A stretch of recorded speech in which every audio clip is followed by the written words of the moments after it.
were you surprised to see how dominant Islam was against Oliveira? Were you expecting that?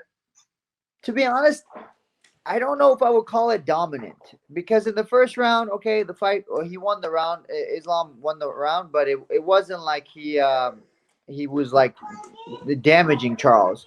And the second round, I didn't think it was that dominant either there until that right hook. Yeah, to be honest with you, I thought Charles was actually doing really well in the second round. So, you know, I think it was just like small technical issues that led to that fight ending so quickly. But you know, I my prediction for the fight was like 50-50. Those guys, either one of those guys can win that fight. You know, distance control, man, it was going to be very important, and just who gets to decide the tempo of the fight, and that's kind of how it played out.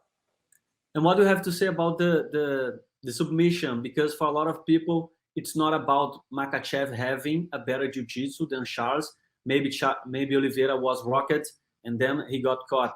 How do you see that submission?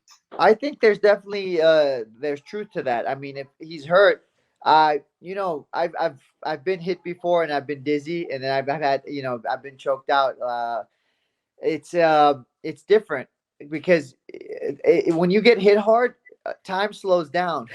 Yeah. So it's hard to say what was going through his head. You know, it didn't look like the submission was on super tight, but at the same time, you know, he was hurt. So who knows what's going through his head, you know?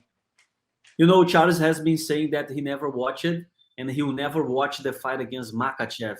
What does that say to you? Because that's not common, right? Yeah, you know, maybe he thinks he had an off night and he doesn't.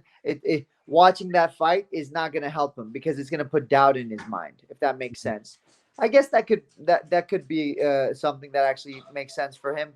You know, the athletes, because, you know, sometimes I'm a coach. I'm not always.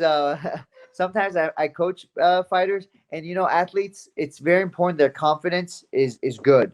So little things can bother athletes. Little things can get in their heads and then and become something big. So you know, he doesn't necessarily need to watch that fight. He's fought so many times, you know, he knows what to do. So watching that fight could put too many doubts in his mind. So I guess I can understand why he doesn't want to watch that fight.